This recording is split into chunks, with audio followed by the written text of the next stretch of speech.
Harvey. I am very, very thrilled to be here. I'm a poet and a performer. I live with an invisible disability, and it's a job requirement for me as an artist to be dramatic and sensitive, so I'll be dramatic with you and say that art saved my life. And reading poetry, writing poetry, it gave me everything I have. My livelihood, my partner, my health, my recovery, my community. It gave me back my family. So before I share this poem with you, I want to just thank you for being here, for doing the work, for preparing to do the next work, and for listening.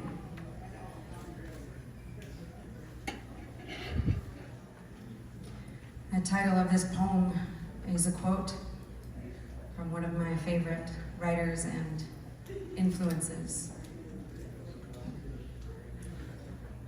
Unquestionably political and irrevocably beautiful. Toni Morrison. Rejoice, rejoice the open yawn of eye, that soft surprise of cheek, praise the lift of chest and that feral snare beat underneath, praise the body that responds to beauty and to sound, the way your skin stirs in concert with paint, pulling at the edge, the stretch of canvas, the surge of stain and hue, praise the mind that transforms in the expanse of a single line of poetry. How we awaken and are provoked to act and open, all in the expanse of a single chapter. Art is how the world and its ghosts cross into us. Art is how we bear witness and evolve and solve and move forward. Surely you've known a poem that wakes the dead, a song that shook the bones of your lost love. Remember the book that raised you up, the novel that asked and answered the questions you were afraid to admit, that first museum, remember? Remember that marble carved with such precision you would have bet your life that it lived. Could have nuzzled up to that cool, cool neck and whispered your fear into its ear. Rejoice the hands that made that magic. Praise the grooves and bends of artist palm. Praise the painter who paints what they cannot say, the guitar that speaks when words aren't enough. Praise the maker who makes us see beauty in the ugliest of places, who teaches us to love what we don't understand. In the beginning of everything, of tribe, nation, progress, of culture, there is always art. Art is both foundation and frame. It is the body we live in and the nourishment that sustains us. Thousands and thousands and thousands of decades ago, someone pressed breath through an animal bone, and the first instrument was made, a flute.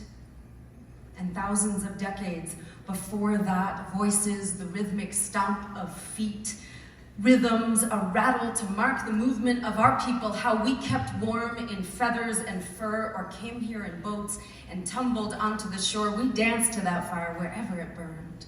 Its crackle and spit, our flail and sweat. Then the clay was crushed, sculpted into vessels, hardening in the sun, stars drawn in the dirt, maps made on stone, minerals muddled and smeared on a rock, a whole language built to track the hunt, to warn of prey, to communicate before and beyond words, to pass the knowledge onward. Someone wrote it all down, told and sketched and pigmented and recorded our legend.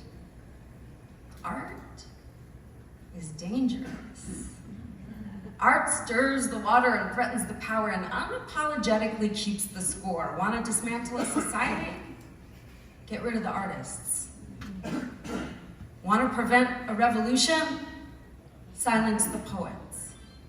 Want to hide the truth and pretty up the war, burn the books and slash the paintings. They have tried so many times to take the dance out of our bodies. But when they steal the drums, we just build them again. The art we have and the art we make, someone protected that for us. We sang in the fields while we labored. We sang on the front lines, wrote secret poems in the foxhole and hiding under the floor in the dark. They tried to make us believe the lie, so we sheltered the truth in charcoal and ink. Maybe it was your great-great-great-grandmother, brave enough to scratch out the story, or maybe it was your tia, your Zadie, that girl your brother loved. Or maybe it was you with your ocean eyes and tender, empathetic mind. Maybe it was you in the rainstorm by candlelight, heeding the rush of pen, the swaddle of brush, your high mountain voice lifting to the sky, the quill swimming in dark ink, the bells and the skins, the pull of creativity as instinctual as a blink, as necessary as breath. Art is not a luxury. It's not an extravagance to be admired from afar. It is lifeblood, water, essential, urgent, the path through the forest, the irrigation burrowed under the fertile ground of earth. Art is how we stay alive, long after our bones are wind. Art is how we mark the horror and name the dead and make manifest the dream we have of a healed and healing world, how we tend to the break and imagine the whole planet renewed. We live in a time when horror is the daily news and honesty hides away behind funding and pundits. There's a history to the relevance of art, and some years have been kinder than others. So tell me, decades from now, will the children understand how we lived?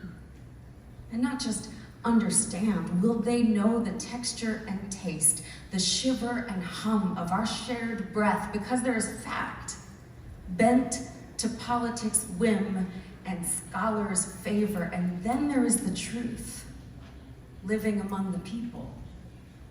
There is a difference between the name of a color and the pigment growling on a page. There is a person named and aged, and then there is the portrait drawn by the lover who loved them.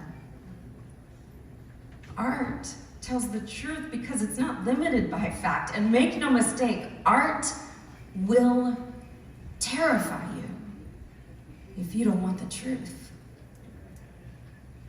Art isn't always pretty, but it's always beautiful. The way a storm is both terrifying and awesome. Art is blue sky, art is hurricane, art is light in the darkest of rooms, and nothing gets to hide. That's why the musicians were blacklisted and shunned. That's why the poets are starved and imprisoned. Art is beyond money, beyond what can be bought, beyond any brick and mortar wall or locked door you can shut. Art is the preservation of the liberation that lives way, way, way down in the caverns of our souls. I know you're busy. I know the phone's ringing probably right now, and you have a meeting to get to, and the car needs fixing, but I need something from you. We need something from each other. So please promise me this. The next time you move past a mural, will you pause to praise the hands that made it? Will you see the sacrifice under the beauty? When your child doodles the wallpaper, give them a pencil and a sheet of paper. Say thank you to the little ones who just know instinctively that moments are worth preserving. When you pick up the phone, think about picking up the paint instead. when you can sing aloud in the car instead of raging at the traffic, when you can listen to the stories that the elders tell at the table, when you see your student or your lover or your new friend leaning into the creative push and pull, remember how you know what you know. Remember the writers and the map makers and the sculptors and the singers and poets and stompers that kept your legends safe. Say, yes, do that. Make that, write that down. That's beautiful. It matters. The world needs you. Say, let me help you. Sit down in the grass and add your mark to the page. Write, I love you in the sand. Build a tower of seashells and spin circles in your bare feet. Slap your thighs when the groove moves you. Be fearless. Be fearless in a world that deifies fear, and count yourself right now among the needed. Count yourself among the artists, among the creators and witnesses, and make of this moment, this one, make of this moment a sanctuary, and resist anything. Resist everything with your whole being. Resist anything that threatens to smother the neon, electric, primal, prerogative, wild right of the artist, because without it, without art, all of this, all of it is gone.